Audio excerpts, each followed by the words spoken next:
안녕하세요. 저는 지난달 결혼식을 올린 유부녀가 된 지 얼마 안 돼 20대 후반의 여자예요. 저는 서울에서 태어나 자란 서울 토박이이고요. 제 남편은 아래쪽 지방에서 자란 사람입니다. 남편 말로는 자기는 시골 촌놈인데 대학도 서울로 와서 서울 여자랑 결혼해서 출세했다고 농담처럼 말하곤 해요. 남편이랑 저는 대학 때 알던 사이이고 대학 졸업 후에 친해져서 사귀게 된 케이스예요. 둘 다 서울 중심부의 회사에 취직해서 직장 생활을 하고 있습니다. 그래서 결혼식을 서울에서 올리기로 했죠. 대학 친구들이랑 회사 사람들이 아무래도 많이 참석해야 하니까요. 그래서 남편 쪽 친척 어른들은 버스 대절해서 결혼식 전날에 올라오시게 했습니다. 버스 대절비에 식비에 하룻밤 머무실 숙소 비용까지 다 대드렸고요. 코로나 때문에 신혼여행을 못 갔고 대신 남쪽 지방으로 여행을 길게 다녀오자고 했어요. 저희 결혼식 때문에 남편 쪽 어른들이 많이 불편하게 오신 게 마음에 걸려서 신혼여행 겸 남편 쪽 친지들한테 인사도 하고 오자고 제안했죠. 그러니 남편이 좋아하더라고요. 저더러 개념 있는 여자라서 너무 좋대요. 서울 여자라서 그런 거냐며 또 농담을 던지는데 그냥 웃고 말았어요. 저는 사실 지방 사람이라고 해서 크게 다르다고 생각해 본 적이 없는데 남편은 그게 큰 것 같더라고요. 그렇게 신혼여행 겸 시댁 어른들께 인사드릴 겸 남해로 출발을 했어요. 남해 바다는 너무 예뻤고 음식도 아주 맛있었고요. 내려가자마자 3일은 특급 호텔에서 머물렀고 그동안은 참 행복했어요. 결혼한 것도 행복했고 신혼여행을 남쪽으로 온 것도 잘했다 싶었죠. 그런데 시부모님 댁에 간 순간부터 제 신혼여행은 망가졌습니다. 신혼여행은 주말 포함해서 총 2주의 기간이었는데요. 호텔 3일 빼고 나머지 열흘은 시부모님 댁, 남편 고모 댁, 작은 아버지 댁 이렇게 시댁 식구들 집에서 머무르기로 했었어요. 시댁에 들어가니 남편의 할아버지, 할머니부터 큰아버지, 작은 고모, 작은 할아버지 등등 아주 많은 분들이 오셔서 저희를 기다리고 계셨어요. 결혼식 때부터 알았지만 남편 가족은 참 대식구인 것 같더라고요. 그리고 손주 며느리, 사촌 며느리임에도 불구하고 진짜 친며느리처럼 저에게 관심이 많으셨어요. 저는 큰 관심과 환영 속에 몸둘 바를 몰라 했고 예쁨 받으려고 열심히 노력했습니다. 시어머니를 비롯해 많은 여자 어른들이 기깔 나는 잔치 음식을 차려주셨고 제가 도우려 하면 식탁에 억지로 앉혀놓으셨어요. 아무것도 하지 말라고요. 남편네 식구들은 술을 참 잘 드셨어요. 소주, 양주 등 술을 계속 권하셨어요. 저도 술 좋아하고 잘 마시는 편이라 주시는 거 감사하게 잘 받아 먹었죠. 그런데 술이 들어가니까 남편의 삼촌들이 좀 이상해지기 시작했어요. 저한테 결혼식 때보다 많이 야위었다며 호텔에서 고됐나 보다고 아리송한 말씀들을 하시는 거예요. 저는 잘 이해하지 못하고 그냥 웃었어요. 그런데 점점 도가 지나치시는 거예요. 남자 정력이 어쨌니, 허리가 어쨌니 하면서 저한테 제 남편이 허리가 튼튼한 편이라 행복하겠다고, 복 받았다고 그러시네요. 그러면서 아기 낳으면 느낌이 변한다면서 아기 낳기 전에 실컷 해두라고 하시네요. 저는 너무 민망해서 거기서 뭐를 하냐고 물어보지도 못했네요. 남편은 뭐가 그리 좋은지 실실 쪼개고 있기만 했고요. 저는 정말 가시방석에 앉아있는 기분이었죠. 그냥 어르신들이 술에 취하고 며느리를 봐서 기분이 좋으셔서 그런 실없는 소리를 하신다 하고 제 스스로를 다독였어요. 이틀 뒤 또 남편 친척들이 모였어요. 저는 오늘은 그런 말 안 하시겠지 하고 아니란 생각을 했네요. 저를 며칠째 봐서 친해졌다고 생각하신 건지 제가 아무런 말도 안 하니까 제가 그 더러운 농담을 받아들인다고 생각하신 건지 모르겠는데요. 남편 큰아버지, 작은아버지들이 저를 앞에 앉혀두고 정말 수치스러운 얘기를 하셨어요. 부부관계는 젊을 때 많이 해두어야 한다면서 자기들 이야기를 하면서 막 웃어요. 저는 웃을 수가 없었죠. 남편을 도와달라는 눈빛으로 쳐다봐도 남편도 똑같이 거기에 맞장구를 치고 있어요. 그러면서 나오는 말이 남편한테 저랑 할 때 좋냐고 그걸 절 앞에 앉혀두고 묻는 거예요. 남편은 에이 뭘 그런 걸 물어요 이러면서 넘어갔는데 그 화살이 저한테 넘어왔네요. 저는 마음의 준비를 했음에도 그 이야기는 더 참을 수가 없더군요. 남편 친척 어른들이 술이 벌겋게 오른 얼굴로 저한테 처녀냐고 물었어요. 그러니 한 분은 나이가 몇인데 처녀이겠냐고 그러시고 다른 분은 애가 참하게 생겨서 처녀일 수도 있다고 하시고 또 다른 분은 참하게 생긴 아이들이 더 밝힌다고 저는 거기서 아무리 시댁 어른들이라도 참을 수가 없었어요. 저는 아무 말도 없이 자리에서 일어나 집 밖으로 나왔어요. 신혼여행 짐들은 다 남편 친척 집에 있었지만 그냥 핸드폰이랑 주머니에 넣어둔 지갑 챙겨서 집 밖으로 나왔어요. 제가 밖으로 나가자 또 남편의 삼촌들은 부끄러운가 보다고 껄껄 웃고, 남편은 술 취해 비틀비틀거리면서 왜 이러냐며 저를 따라 나와 붙잡았네요. 내가 무슨 술집 여자도 아니고 조카 며느리인데 어떻게 앉혀두고 저런 저질스런 말들을 아무렇지도 않게 할 수가 있냐고 했죠. 남편은 시골 어른들이라 그런 거라고, 별뜻 없다고, 그냥 너 귀여워서 놀리는 거라고, 배 타는 사람들이라 그냥 말이 거친 것 뿐이라고, 결혼식 끝나고 식구들한테 인사드리려고 온 건데 이렇게 나가면 어쩌냐고 나불나불 대네요. 저는 남편이 잡은 손목을 뿌리치고 따라오면 죽여버리겠다고 했어요. 그리고 앞에 오는 택시를 잡아타고 무작정 도망쳤습니다. 저는 바로 기차역으로 가서 기차를 타고 서울로 향했죠. 너무 쪽팔리고 수치스럽고 화가 나서 미칠 것 같은데 저 사람들은 아무것도 모른 채 실실 웃고 있으니 죽을 것 같았어요. 아무 소리도 못하고 나온 제가 너무 바보 같아서 눈물만 흘렸네요. 남편이랑 시어머니에게서 계속 전화가 와서 전화기를 꺼두었고요. 서울 도착하자마자 강남으로 갔어요. 가정법원 근처에는 변호사 사무실이 엄청 많더라고요. 회사 다니면서 항상 오가는 길이었기 때문에 곧장 이쪽으로 온 거죠. 제일 깨끗해 보이는 이혼 전문 변호사 사무실을 골라서 들어갔어요. 아무런 예약도 없이 들어갔는데도 제 얼굴 표정을 본 변호사 사무실 직원이 바로 변호사님 매칭해준다면서 안내해줬네요. 그렇게 만나게 된 변호사님도 제 이야기를 듣더니 바로 고소장 써주시겠다고 하셨네요. 자리가 이혼 전문이지만 이건 듣고 그냥 보낼 수가 없다면서 자리가 더 열받아서 자리가 바로 소장 쓰겠다고 하셨네요. 시댁 친척들 고소부터 하고 남편 태도가 어떻게 나오는지 보고 이혼까지 진행하신다면 도와주시겠다고, 자리가 수임료도 디스카운트 해주신다고요. 사실 엄청 많이 공부한 변호사님까지 제 편이 되어서 분개하시니 좀 든든한 마음이 들었어요. 그래서 좀 생각해본 후에 연락드리겠다 하고 명함 주고받고 나왔네요. 그날 저녁 신혼집에서 결혼 생활을 이어가야 할지 멍하니 고민하고 있었어요. 방금 신혼여행에서 돌아왔는데 바로 이혼 생각을 하는 제 자신이 너무 불쌍했어요. 조금 후에 남편이 돌아왔더군요. 그리고 저한테 너무 생각이 짧은 거 아니냐면서 우리 보려고 온 친척들이 다 모였는데 그 자리에서 그렇게 홀랑 서울 가버리면 어쩌냐고, 서울 여자들은 싸가지가 없다고. 저는 기가 찼어요. 지도 그 자리에서 제가 어떤 성희롱을 당했는지 같이 들었으면서 저더러 미안하다고 빌지는 못할 망정 저더러 싸가지가 없다고 하니까요. 나는 그렇게 변태 같은 시댁을 두고 싶지 않다. 사과 받아야 할 건 오히려 나고 사과해야 할 건 당신네 그 잘난 친척 어른들이라고 그랬더니 남편이 절 비웃으며 그럼 어쩔 거냐고, 이미 우리는 결혼을 했고 결혼식 한 거 다 아는데 이제 와 어쩔 거냐고, 난리치는 너만 손해라고, 빨리 시댁에 전화드려서 죄송하다고 빌으라는 거예요. 전 그 말 듣고 한 번 더 생각해보기로 한 제 자신에게 미안했네요. 이 인간이랑 더 이상 결혼 생활을 지속하기가 싫었고요. 그래서 결혼한 지 며칠 됐으니 갈라서는 거 못할 것 같냐고, 차라리 잘 됐다고, 지금이라도 니네 집 식구들 변태의 쓰레기인 거 알았으니 지금이라도 그만하자고 했죠. 제가 강하게 나올 줄 몰랐는지 남편이 어떻게 바로 이혼을 하냐며, 그리고 무슨 이유로 이혼할 거냐며, 자기는 이혼 서류에 도장 절대로 못 찍는다고 기세등등하네요. 그래서 이혼 소송 걸 거라고, 너는 위자료나 준비하라고 했더니 뭔 소리냐네요. 저는 일단 친정 가 있겠다고 하고 나왔어요. 남편은 맘대로 해보라며 네 맘대로 될 것 같냐고 끝까지 비웃었고요. 저는 친정 오빠 불러서 변호사님께 갔죠. 그리고 소장 써서 법원에 제출하기로 했어요. 남편의 큰아버지, 작은아버지, 시아버지랑 삼촌들까지 몽땅 다 소장에 이름 적어서요. 이혼 소송이랑 동시에 진행하기로 했어요. 얼마 뒤 이 사실을 알게 된 남편은 난리가 났어요. 시댁에서도 난리가 났고요. 며느리가 어떻게 시댁 식구들을 고소를 하느냐며, 정신이 나갔느냐며 밤낮으로 전화에 문자 폭탄을 받았어요.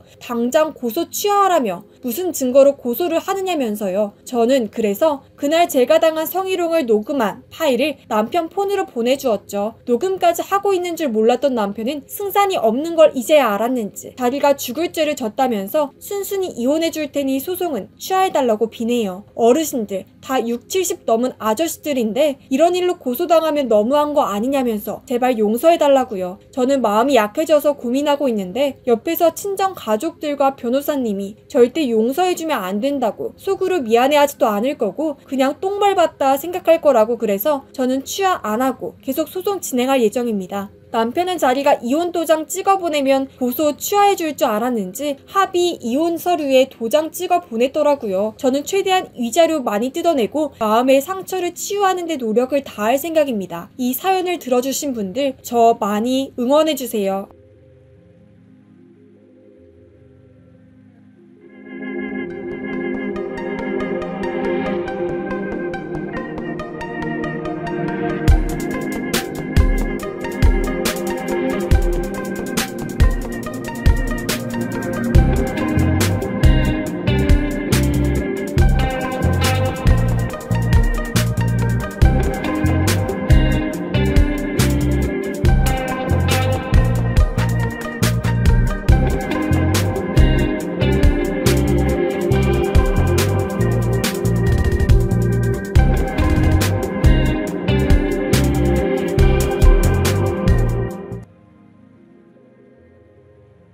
반가워요 여러분들. 저는 이번에 사연을 소개하게 된 직장인 여자예요. 뭐 직장인이라고 말하기가 그렇고 현재 공무원으로 일하고 있어요. 지금은 힘들게 붙은 공무원 일을 하며 보내고 있는데 나중에 시골에 내려가서 살고 싶다는 생각을 하고 있어요. 이 점이 또래 아이들하고 차이가 있죠. 저희 집은 돼지, 소를 키우면서 살았고 어릴 때 시골에서 자랐거든요. 그러다가 고등학교 입학 때 저를 위해서 무리하게 도시로 이사를 가서 부모님이 멀리 목장에 출근하면서 절 키우셨고 저는 거기서 공부를 열심히 해서 명문대까지는 아니지만 수도권에서 중상위권에 속하는 대학에 들어가게 되었어요. 그렇게 대학에 들어갔고 제가 3학년 때인가 그때 막 입학하고 가기 싫은 MT에 간 적이 있었어요. 제가 왜 MT를 갔느냐면 사실 저랑 친하던 언니가 학회장이었는데 제가 빠지면 안 된다고 강제로 넣어서 어쩔 수 없이 가게 되었어요. 그렇게 MT를 갔는데 마침 탁과에서도 같은 장소로 MT를 가서 어쩌다 같이 하게 되었어요. 그래서 같이 장기자랑을 하고 그랬고 그러다가 각자 숙소에 가서 술파티를 할 때였어요. 전 워낙 MT를 하도 가서 술파티 때는 따로 나와서 산책을 혼자서 하고 있었어요.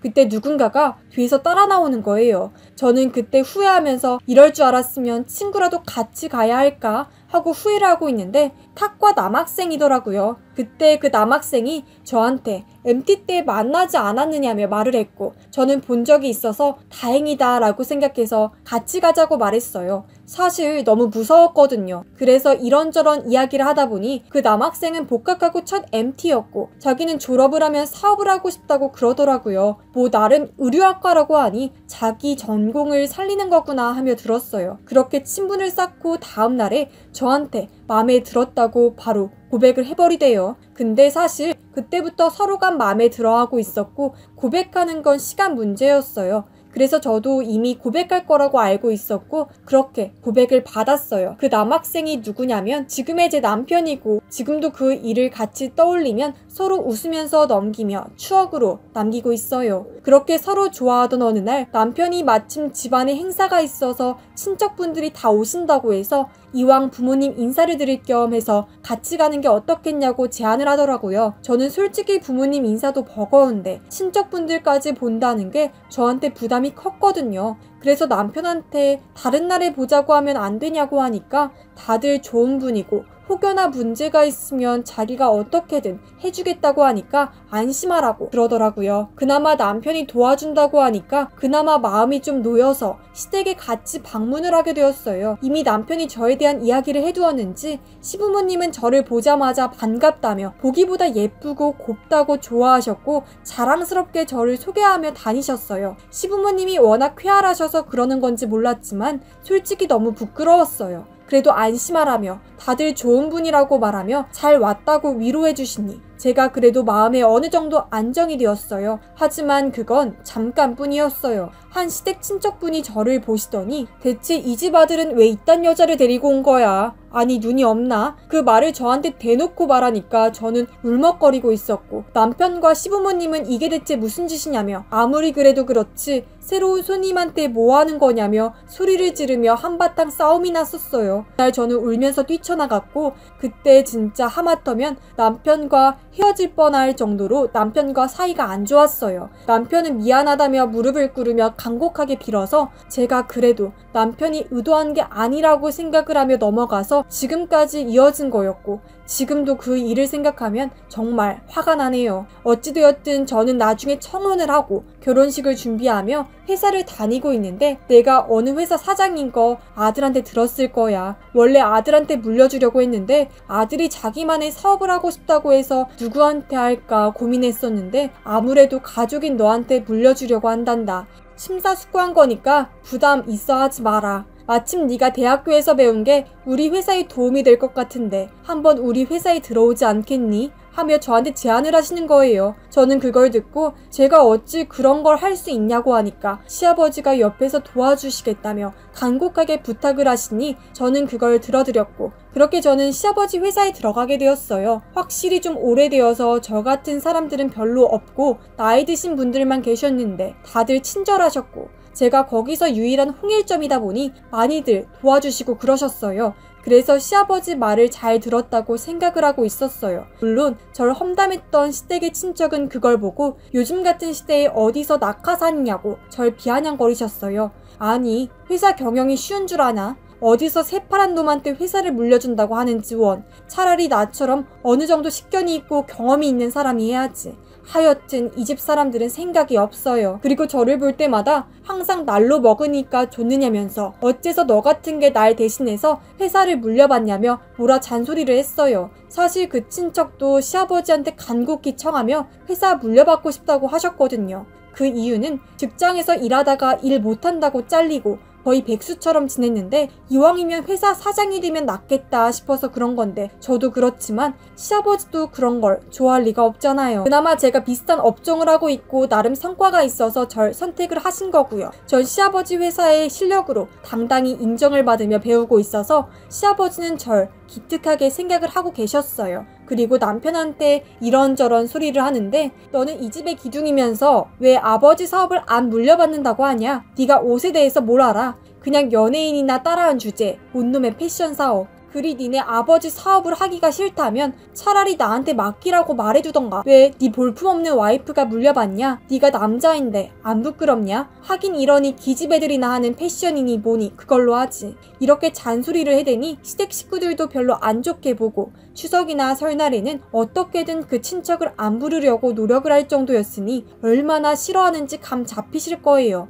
그러다가 집에 행사가 있어서 모이는데 그 친척분이 오셔서 다들 긴장을 했어요. 친척분은 왜 자기는 빼놓느냐며 집안의 일원으로서 이러면 안 된다고 불만을 토로한 거예요. 남편은 그냥 여기서 조용히 있다가 가시라고 말하니까 그 친척이 이게 어른한테 무슨 짓이냐? 그 양돈업자의 딸년하고 결혼하니까 아주 수준이 떨어졌네. 이러니 집안 결혼 때는 함부로 막 결혼하는 게 아니야. 하여튼 네가 너무 개념이 없어서 어디 사업이나 운영 잘하겠냐? 라고 말하는데 제가 너무 화가 나서 남편 옆에서 당당하게 말했어요. 우리 부모님 소, 돼지 키우신다 왜? 그래도 1년에 수억의 연봉을 버시고 최근에는 유명한 식당들이 자기들한테 고기 제공해달라고 제의가 오는데 소, 돼지 키운다고 별로 부끄럽다거나 그러지 않아요. 그리고 남편 사업 얼마나 잘 되는지 몰라요? 인스타에 거론될 정도인데 알고나 말하세요. 뭐 어차피 거의 백수시고 집안 사람들한테 찬밥 신세니까 여기서 가오를 부리시는데 꿈 깨세요. 이렇게 말하니 친척분이 화를 내면서 어찌 그러느냐며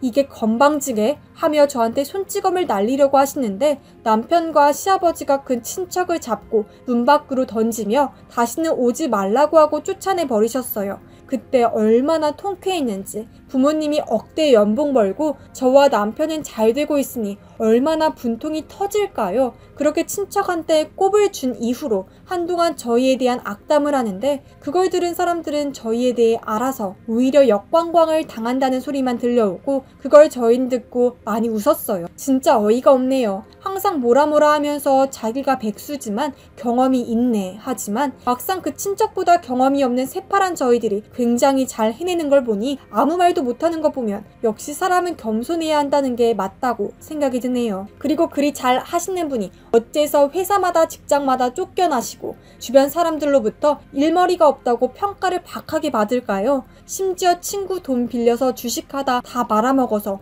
고소까지 당했으니 뭐 말을 다 했다고 봐요. 근황을 들었는데 기독교 열렬한 신자라서 그런지 하도 예루살렘인지 거기를 가서 빚이 많았고 현재는 이혼하고 살고 있다고 하는데 그렇게 남을 무시하는 사람이 하나님을 믿는다고 하니 그 하나님이 얼마나 한심스럽게 볼지 참 기대가 되네요. 어쨌든 제 이야기는 여기까지이고 지금도 시아버지 회사에서 열심히 근무 중이고 부모님과 시부모님 모두 저희 부부 보고 대견하다고 칭찬을 받으며 열심히 살고 있어요. 그럼 모두들 건강 조심하시고 잘 지내세요.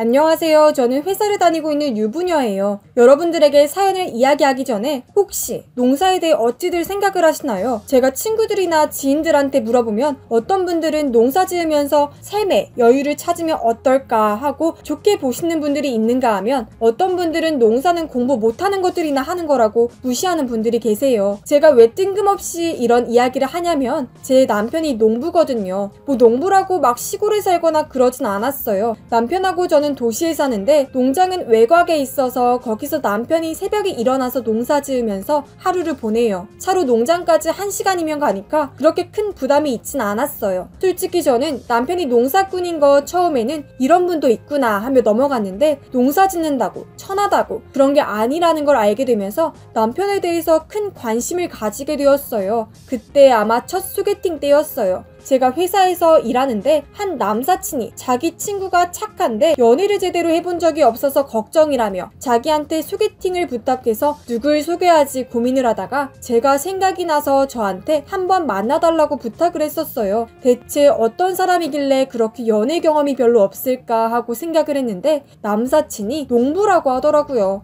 네, 요즘 저희 세대는 농부라고 하면 다들 안 하려고 하잖아요. 근데 남편은 어릴 때부터 집안의 기둥이라고 하는 첫째였고 시아버지로부터 농사 짓는 걸 이어받겠다고 하면서 그때부터 농사를 지었다고 하더라고요. 이유는 사실 남편도 대학을 다니면서 서울로 가서 일자리를 구하고 싶었는데 워낙에 일자리를 구하기가 어려워서 차라리 부모님한테 폐를 더 이상 끼치지 않겠다며 마음을 잡고 부모님께 농사를 짓겠다고 말하며 그 뒤로 시아버지를 따라서 농사를 짓게 되었다고 해요. 그걸 들으니 왠지 기특하고 대단한 사람이라고 생각해서 비록 그때 농부랑 만난다는 게 좀 그래서 떨떠름했지만 나름 생각이 있어 보여서 한번 만나자고 말했어요. 그렇게 약속 당일에 만나게 되었어요. 제가 도착을 했을 때 남편이 미리 커피를 사두었어요. 남사친이 제가 주로 마시는 커피를 말해두었는지 평소에 회사에서 자주 마시는 라떼를 제 앞에 시원하게 놓여져 있었어요. 저는 그걸 보고 나름 그래도 괜찮네 하며 호감을 가졌어요. 게다가 농부라고 생각해서 후줄근하겠지 하며 별 기대를 안 했었는데 생각보다 깔끔한 정장 차림에 저는 정말 농부인가 싶을 정도로 보고도 믿기지 않았어요. 남편은 저를 보자마자 반갑다며 나름 깍듯하게 하는데 확실히 여자를 별로 많이 만난 티가 안 났어요.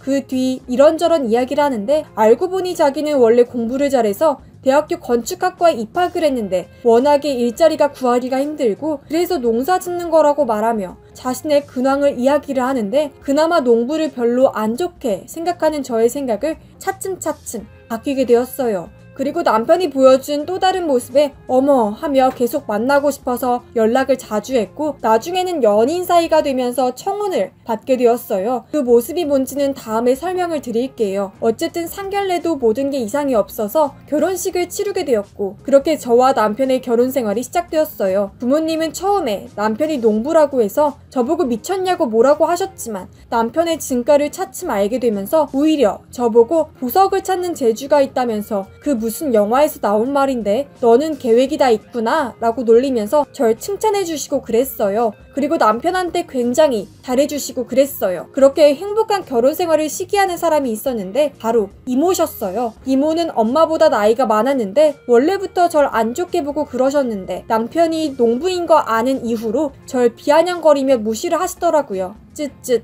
그렇게 공부를 열심히 해서 대학 들어가면 뭐해? 이런 촌뜨기랑 결혼을 하는데 참 아깝네. 아까워. 아니 원래 이런 년인데 이제야 자리를 찾아가는 건가? 이렇게 말이에요. 저는 그런 이모한테 네 거리며 귓등으로 흘렸고 어머니는 그런 이모한테 제발 남의 집안에 기웃거리지 말라고 소리를 지르고 그랬어요. 남편한테도 어디 촌뜨기 출신이냐면서 농사나 지으면서 돈은 잘 버냐며 기아냥거리시고 흙냄새 난다며 저리 가라고 말하시고 그러셨어요. 남편은 저보다 부처인지 허허하며 뭐 냄새나는 건 죄송합니다 하며 넘어갔어요. 그럴 때마다 어머니는 남편과 저한테 미안하다며 비록 같은 뱃속에서 태어난 자매이지만 도저히 이해할 수가 없다면서 위로해주시고 그랬어요. 이모가 왜 그리 못 잡아먹어서 안달인지 말하자면 사실 이모한테 자식분들이 2명이나 있는데 어릴 때부터 반항이 심했고 공부를 못했고 그래서 늘 저와 비교를 당해야 했고 그것에 대한 앙심으로 저러는 거였어요. 그런 이모한테 남편의 직업은 그야말로 그동안 서름을 복수할 수 있는 절호의 기회였던 거예요. 그리고 저와 남편한테만 그러는 게 아니었어요. 아버지도 저 멀리 시골에서 자랐는데 그걸 가지고도 시비를 건 적이 있었어요. 아버지 보고 우리 집안에 어디서 시골쟁이가 왔냐며 뭐라 했다가 아버지가 제대로 홍군형을 내신 이후로 아버지한테는 별소리를 못했고 그래서인지 자기보다 어린 저한테 유독 더 괴롭히고 그러셨어요. 아버지와 어머니는 이모한테 한 번만 더 접근하면 그땐 가만두지 않겠다며 뭐라 하셨고 그때마다 한동안 조용하다가 시비 걸고 그렇게 계속해서 반복이 되었어요. 그러던 어느 날 저와 남편이 추석 때 시댁 방문을 하고 다음 날에 저희 집에 찾아간 적이 있었어요. 부모님은 저를 보자마자 반가워했고 남편한테는 그동안 고생이 많다면서 웃으면서 말해주었어요. 남편은 안 그래도 선물이 있다면서 그동안 키운 작물들과 동료가 인삼 농장을 한다며 보내준 인삼을 선물해드리며 부모님이 아주 좋아하셨어요. 그걸 이모가 보셨는데 못마땅한지 아주 꼴값을 떤다며 그런 건 돈으로도 얼마든지 살 수 있다고 말씀하시며 돈 못 버니까 남의 농장에 가서 빌리냐고 이래서 사람은 농사 지으면 사람을 망친다며 농사 짓는 거에 너무 박하게 구는 거였어요. 아버지와 어머니는 화가 나셔서 뭐라 할 참에 제가 이모한테 다가가서 그러면 직접 확인하시면 되겠네 하며 댁은 얼마나 잘 버는지 보자며 말했어요. 그날 어머니가 허리 다치셔서 요리를 못해서 간단히 밖에서 외식을 하기로 한 상태라서 저희가 도착하자마자 밖으로 부모님과 친척분들이 내려갔는데 거기서 저와 부모님 그리고 남편을 제외하고 나머지 사람들은 깜짝 놀라게 되었어요. 사실 제 남편 농부이긴 한데 인터넷에 굉장히 유명해서 억대 연봉을 받을 정도거든요. 그래서 벤츠 같은 걸 몰고 그랬어요. 그날 저와 남편이 처음으로 만났을 때 식사까지 시간이 남아서 드라이브 좀 하다가 들어가자고 해서 같이 갔는데 고급 외제 승용차가 떡하니 놓여있는 것 보고 자기 차라고 말하며 불편한 거 있으면 말하라고 할 때 진짜 얼마나 심쿵했었는지 모르겠네요. 이렇게 말하면 역시 돈 보고 결혼을 했냐고 할 텐데 없다면 거짓말이고 그 뒤 남편에 대해 알게 되면서 느낀 게 있어서 결혼을 한 건데 뭐 솔직히 돈만으로 보기에는 요즘 돈 보고 결혼하다 폐가 망신당하는 경우들이 있어서 부모님도 저도 사람의 마음이 어떤지 그걸 보라고 해서 돈에 대한 생각을 떨치며 보게 되었는데 일단 남사친이 말한 부모님 뒤를 이어서 부모님을 돕고 자립하겠다는 마음이 있다는 걸 알면서 처음부터 나름 호감이 있었고 돈을 써도 그렇게 사치를 부리고 그러지 않았고 항상 철저하게 계획을 세우고 하는 모습에 전 마음에 들었어요. 그걸 부모님도 알면서 나름 앞가림을 잘하고 계획성도 있다고 좋아하셨고요. 그렇게 고급 외제 승용차를 보여주니까 이모가 그걸 보고 한마디를 못하더라고요. 그렇게 복수를 하고 그날 행복하게 집으로 들어갔어요. 사실 제가 고급 외제 승용차를 끌고 가자고 먼저 제안을 했었어요. 남편이 돈을 많이 버는데 자기 자신을 꾸미고 그러는 걸 별로 안 좋아했어요. 첫 소개팅도 그나마 친구 도움으로 겨우 준비를 할 정도니 그걸로도 설명이 될 거예요. 그래서인지 남들한테 고급 외제 승용차를 보여주는 걸 별로 안 좋아했어요. 원래 돈 많다고 대놓고 드러내는 건 안 좋다고 생각했거든요. 어쨌든 그 일이 있고 난 다음 날에 이모가 저한테 전화를 하시더라고요. 얘야 진작에 말하지 그랬냐? 하도 너와 남편이 표현을 안 하니까 내가 몰랐잖아. 이왕에 돈이 많으니까 내가 그동안 미안해서 좀 도와줄까 하는데 그 내가 확실한 정보통으로 괜찮은 주식이 있는데 거기에 같이 투자해서 나랑 수익을 나누는 게 어떻겠냐? 그 말 듣고 솔직히 말해서 피식 웃을 뻔했고 당연히 저는 그런 건 함부로 하는 게 아니라고 말하며 저보다 나이 드신 분이 그걸 모르시냐며 단번에 거절을 했고 이모는 이게 돈이 많다고 무시하는 거냐면서 어떻게든 주식 투자해서 저희보다 더 성공을 하겠다며 으름장을 내놓으며 전화를 끊으셨고 그 결과는 뭐 말할 필요가 없죠. 애초에 확실한 정보통이라곤 자기 비슷한 부류의 인간들 뿐이고 그런 인간들한테서 나오는 정보는 뻔하잖아요. 결국은 주식에 몽땅 재산을 날리게 되었고 이모의 가족들은 그것 때문에 싸움이 나고 그래서 뿔뿔이 흩어졌다고 하더라고요. 지금은 그 이모는 어머니한테 구걸하면서 살고 있는데 최근에 어머니는 더 이상 돈을 안 보내겠다고 선포를 하셨는데 그 뒤로 별로 알고 싶진 않네요. 사실 너무 고소했어요. 아무리 농사를 짓는다고 해도 사람이 어떻게 하느냐에 따라 남편처럼 억대 연봉을 받을 수도 있고 그렇기 때문에 함부로 무시하면 안 된다라는 걸 이모가 똑똑히 알아들었으면 좋겠는데 그런 건 아무래도 무리겠죠. 그렇게 이모를 나름 참교육을 시켰고 저희 부부는 그 뒤로 행복하게 잘 살고 있답니다. 최근에 코로나로 남편이 많이 긴장을 하는데 언젠간 이 시국이 좋게 넘어갔으면 좋겠네요. 그럼 제 사연은 여기서 마무리하게 이만 마칠게요. 다들 안녕히들 계세요.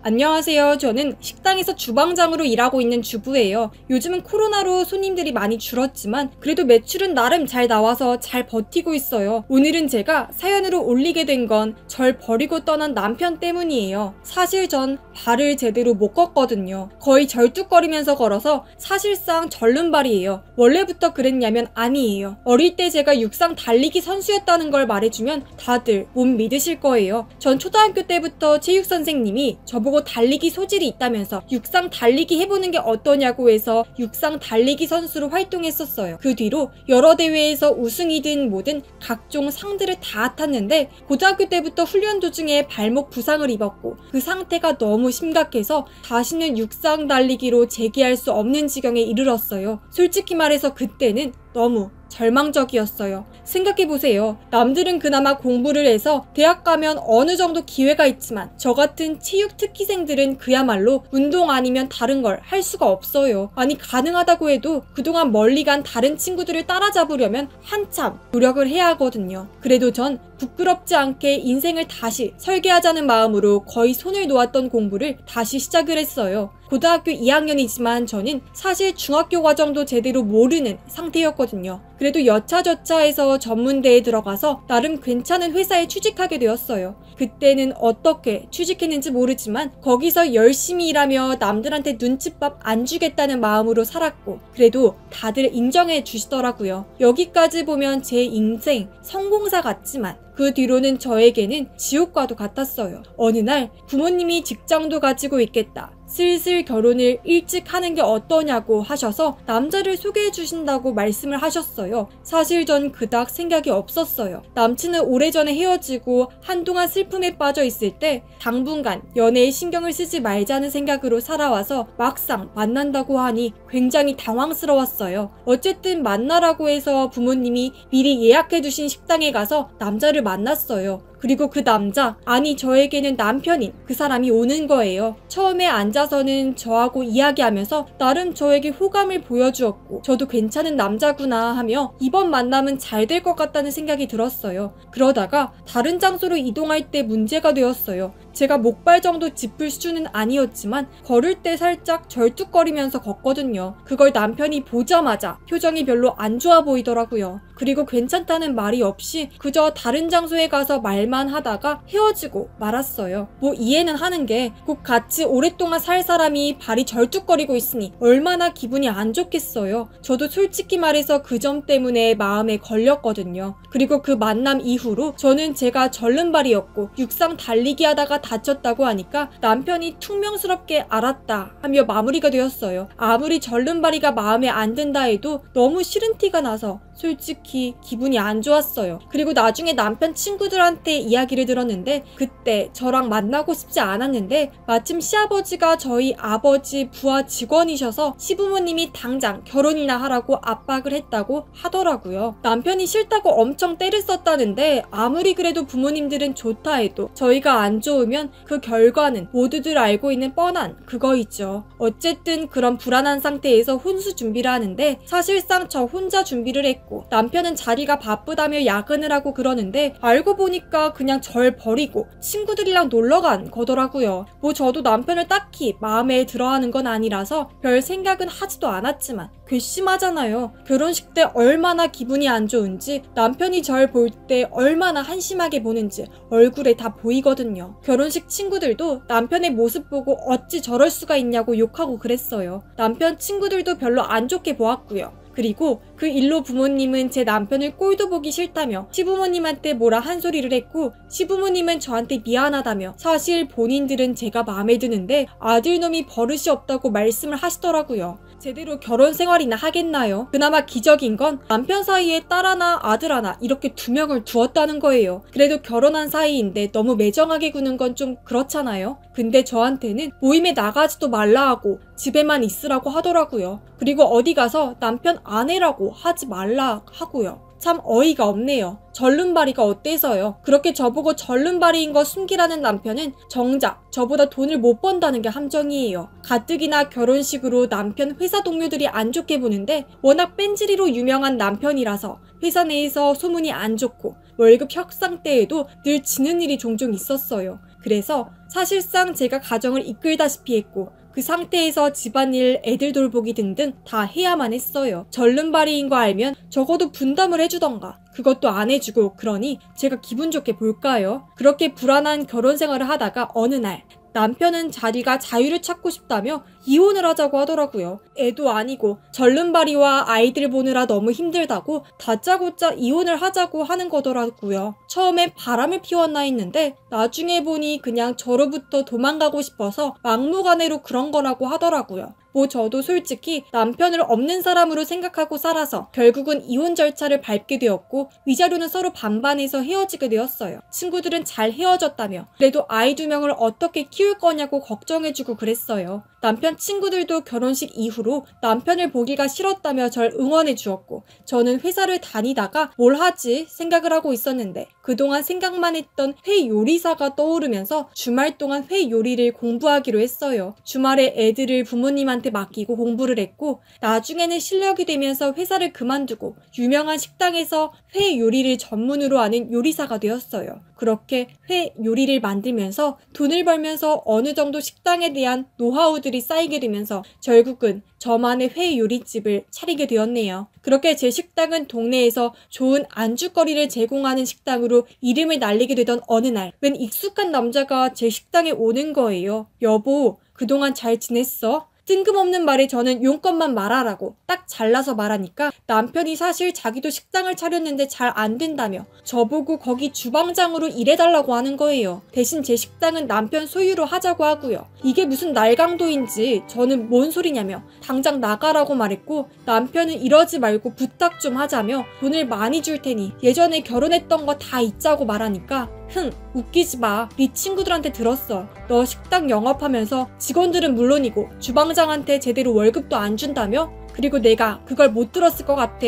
나한테 어르고 달래며 고용해서 식당을 홀라당 먹고 날 막 부려먹겠다고 귀에 들어갔는데 난 너한테 가지도 않을 거고 내가 네 직원들 도와줘서 고소하는 거 도와줄 테니까 당장 꺼져. 이렇게 말하니 남편이 제발 이러지 말라며 이번에 주방장을 못 구하면 한 달 뒤에 접어야 한다는 남편을 무시하고 식당에 절 도와주는 친척 오빠들이 당장 나가라고 밖으로 끌고 나가서 쫓아버렸어요. 제가 말한 대로 남편은 그동안 식당을 운영하면서 직원들을 막 착취하고 그랬어요. 뭐 저처럼 요리를 해본 적이 없고 막무가내로 시부모님 돈을 빌려서 한 건데 뭐 잘 될 리가 있나요? 그래서 조바심에 월급을 막 줄이고 그러더니 결국에는 직원들이 사퇴하고 월급 달라 하고 주방장마저도 떠나니까 할 수 없이 저한테 부탁을 한 건데, 전 아내니까 막대야도 괜찮다는 마인드를 가지고 있어서 만약에 제가 갔으면 또 다른 지옥을 경험할 뻔했어요. 그 뒤로 남편의 근황을 들으니 식당은 망해버리고 어디에도 도움을 받을 수가 없어서 혼자서 지방에서 공사장 일을 하고 있다고 하는데 뭐 거기서도 녹땡이 피우고 그래서 쫓겨나고 그랬다네요.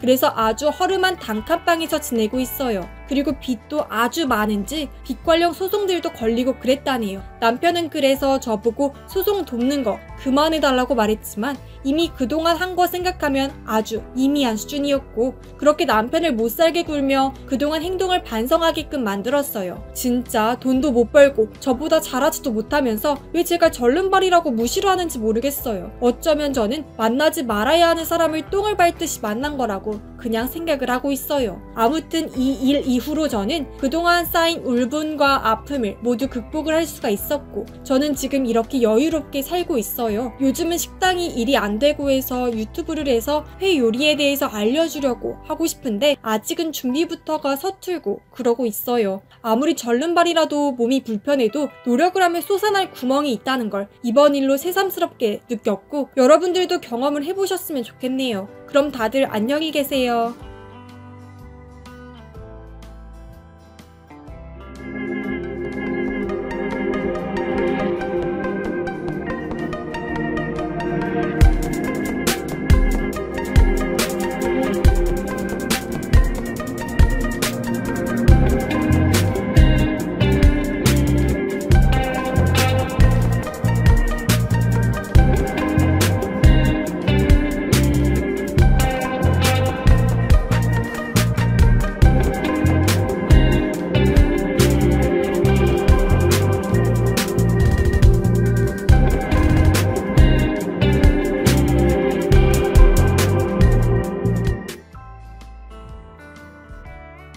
안녕하세요. 이번 사연으로 지금까지 마음고생을 하는 여자예요. 그동안 믿어던 남편한테 숨긴 게 있다는 게 정말이지 너무나도 화가 나네요. 덕분에 자식들한테도 괜히 미안하게 느껴지더라고요. 그럼 이야기를 시작할게요. 이야기의 시작은 결혼부터 시작을 해야겠어요. 저하고 남편은 지인들을 통해서 만나서 결혼을 했어요. 그 연애 때 뭐 했냐면 솔직히 말해 말을 못하겠네요. 워낙에 손자를 보고 싶어하는 시부모님과 부모님이 뭐라 하셔서 빠르게 결혼을 했거든요. 물론 그렇다고 남편이 맘에 안 들지는 않았는데 뭐랄까? 결혼을 빠르게 하니까 서로 알아보지도 못한 채로 결혼을 해서 많이 불안했어요. 아니나 다를까 결혼할 때부터 평소의 습관이나 기타 다른 문제들로 크고 작은 갈등들이 생기고 그러더라고요. 뭐 이런 일이 있었죠. 잠을 자는데 남편이 심하게 코를 골아서 그거 가지고 싸운 적이 많았어요. 덕분에 각방을 쓰게 되었죠. 그리고 밥 먹을 때라든지 정말이지 사소하고 그냥 넘어가는 습관들 때문에 싸우는 일들이 빈번하게 일어났죠. 심지어는 하도 싸워서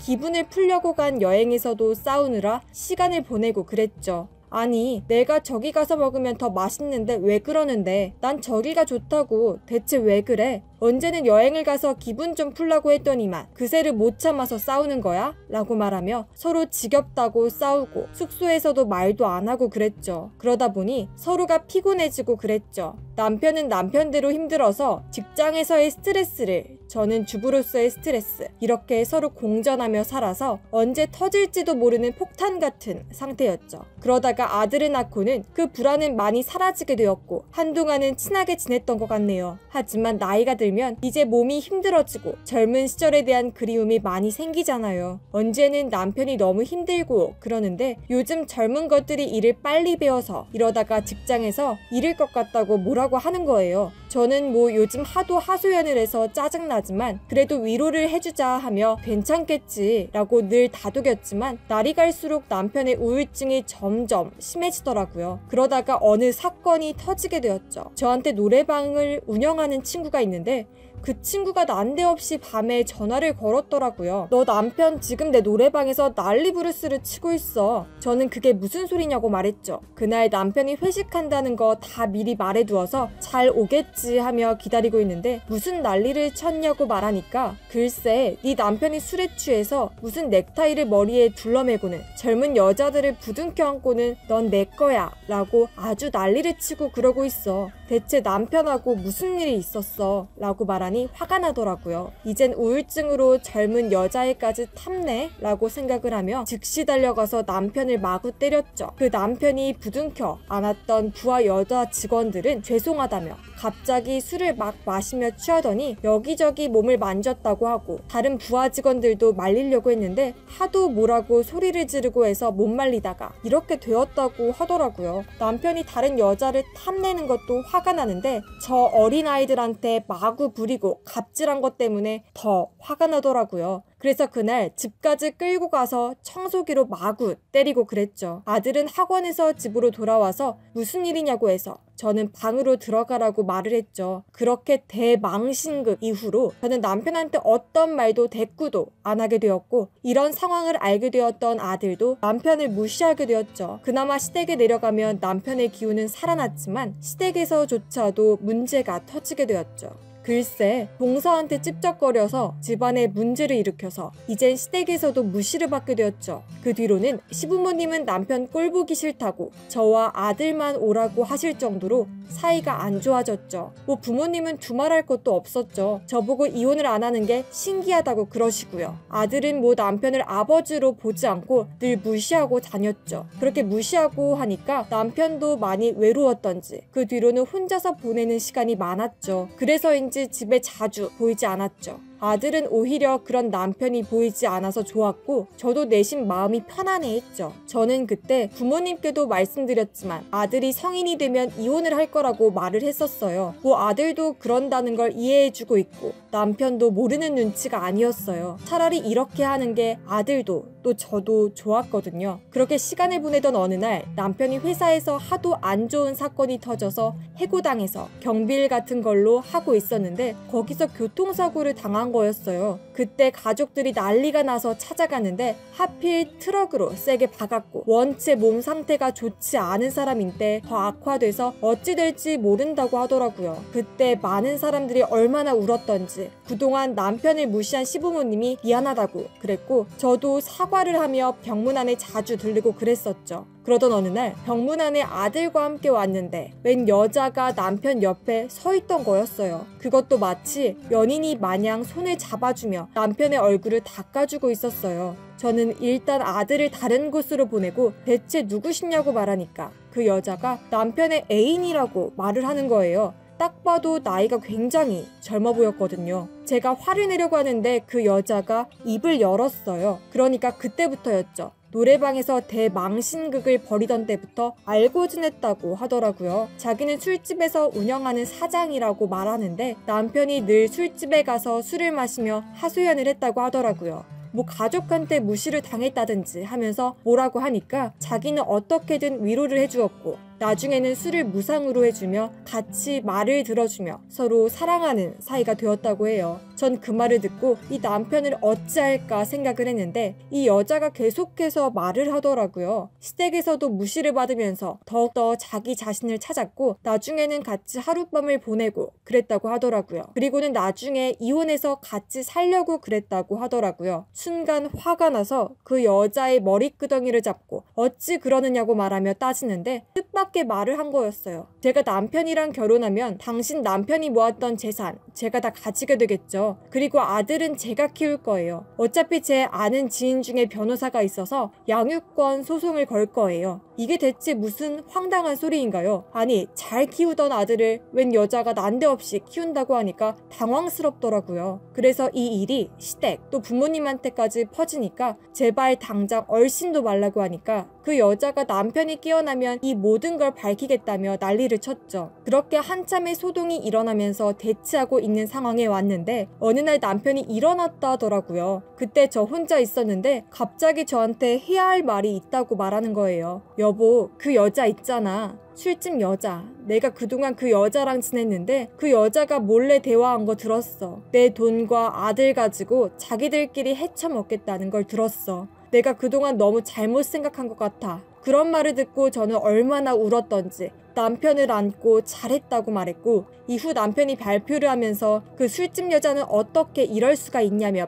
난리를 쳤지만 나중에 알고 보니 그 여자는 남편처럼 외로운 유부남을 가지고 사기를 치던 여자라서 결국은 고소를 당해서 지금은 감옥에 가고 말았죠. 그 뒤로 남편하고 같이 지내다가 얼마 전에 자기는 재산을 남기고 어디론가 조용히 산속에 들어가고 싶다고 말하며 떠나버렸네요.